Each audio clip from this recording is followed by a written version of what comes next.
Imagina a una mujer aymara en el alto, vendiendo frutas al amanecer. Durante años nadie en el Palacio de Gobierno se parecía a ella, nadie hablaba su idioma. Nadie llevaba su rostro ni su historia en los discursos oficiales. Hasta que un día, del año 2006, ve por televisión a un hombre con su misma piel, su mismo acento y su mismo origen levantar la mano y jurar como presidente de Bolivia. Para muchos ese instante fue el comienzo de una reparación histórica. Para otros fue el inicio de una pregunta que todavía incomoda. ¿Qué pasa cuando el símbolo se convierte en poder? Hoy vamos a hablar de Evo Morales, sin romanticismo, sin caricaturas. Con datos, tensión y las preguntas que aún dividen a Bolivia. Evo Morales Ayma no nació en los pasillos del poder. Nació en una familia humilde del altiplano boliviano. Fue pastor de llamas, vendedor ambulante y más tarde, dirigente sindical de los productores de coca en el Chapare. Su liderazgo crece en un país cansado. Privatizaciones, protestas masivas, presidentes que caen uno tras otro. Entre el año 2000 y 2005, Bolivia tuvo varios mandatarios en pocos años. La calle pesaba tanto como el Congreso. Para muchos sectores indígenas y populares, Morales representaba algo inédito. Uno de los suyos llegando al poder. En 2005 gana las elecciones con una victoria histórica. No solo por el porcentaje, sino por el mensaje. Bolivia, por primera vez se miraba en el espejo del poder. Uno de sus primeros grandes movimientos fue cambiar las reglas del juego, una nueva constitución, un nuevo nombre para el país. Estado Plurinacional de Bolivia. Idiomas indígenas reconocidos oficialmente. Símbolos originarios dentro del Palacio de Gobierno. Para sus seguidores fue una revolución pacífica. Para sus críticos, fue el inicio de una reconfiguración del poder. Una donde el Ejecutivo y el partido de gobierno, el movimiento al socialismo, comenzaban a ocupar cada vez más espacio en las decisiones del país. En el 2006, Evo Morales anuncia la nacionalización de los hidrocarburos. El mensaje es claro. El gas y el petróleo vuelven a manos del Estado. En los contratos, Bolivia pasa de recibir alrededor del 18% de los ingresos del gas a más de la mitad. Durante los años de precios altos, el Estado recauda miles de millones de dólares adicionales y expande el gasto social. Pero aquí aparece la crítica central. Mientras el Estado crece, la empresa privada se contrae, comienza una incertidumbre jurídica. Cambios frecuentes en las reglas. Mayor presencia del gobierno en sectores estratégicos. Para muchos empresarios, invertir se vuelve un riesgo. La economía empieza a caminar con un solo motor, el Estado y las materias primas. Cuando los precios internacionales bajan después de 2014, el impacto se siente con más fuerza. Menos inversión, menos empleo formal. Más dependencia del gasto público. El país crece desde arriba, pero la base productiva se debilita por debajo. Aquí, para muchos, la historia cambia. La Constitución pone límites a la reelección. En 2016, Evo Morales convoca un referéndum para modificar esa regla.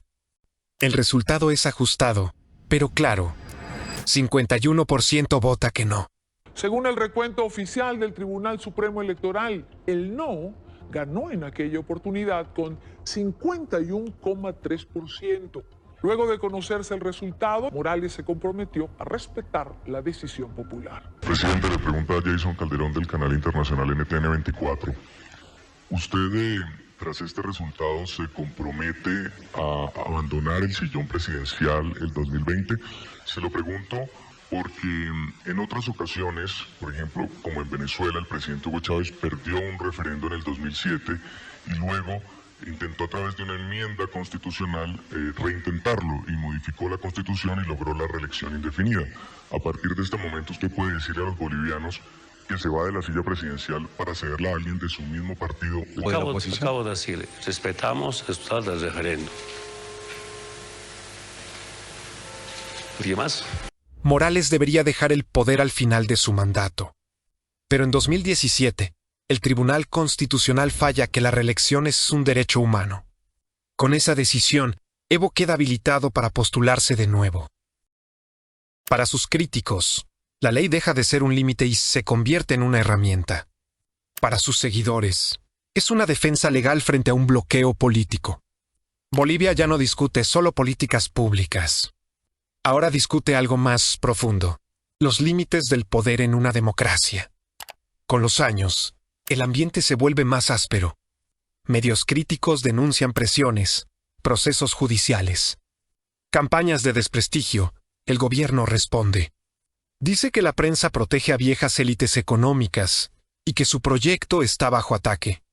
La política se traslada a las calles. Marchas, contramarchas, plazas llenas, y el país comienza a hablar en dos idiomas políticos distintos. Ante el mundo, Evo Morales se presenta como defensor de la madre tierra, pero dentro del país crece la controversia. El proyecto de una carretera por el Tepnes, un territorio indígena y parque nacional, desata protestas. Comunidades originarias marchan contra su propio gobierno. En 2019, los incendios en la Amazonía boliviana intensifican las críticas a leyes que favorecen la expansión agrícola y ganadera. Para muchos, el discurso ambiental choca con una práctica basada en el extractivismo. Octubre de 2019, el conteo de votos avanza. Y de pronto, se detiene. Cuando se ha procesado cerca del 83% de las actas, el sistema de transmisión se apaga.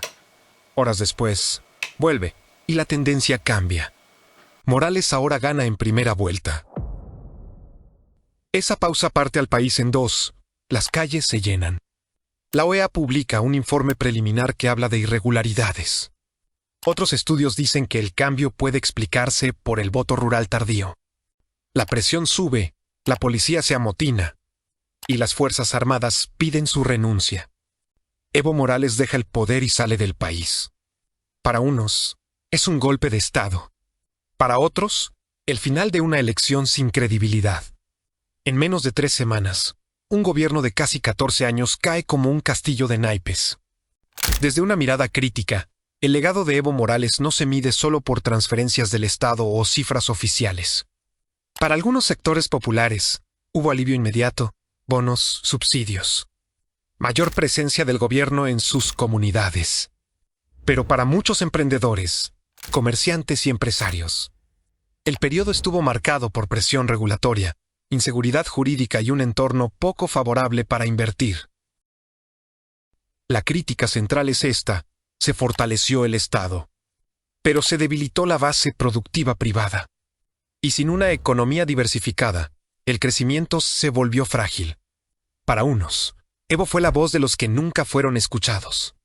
Para otros, fue el líder que cerró puertas a quienes generaban empleo y producción. Volvemos a esa mujer en el mercado de El Alto.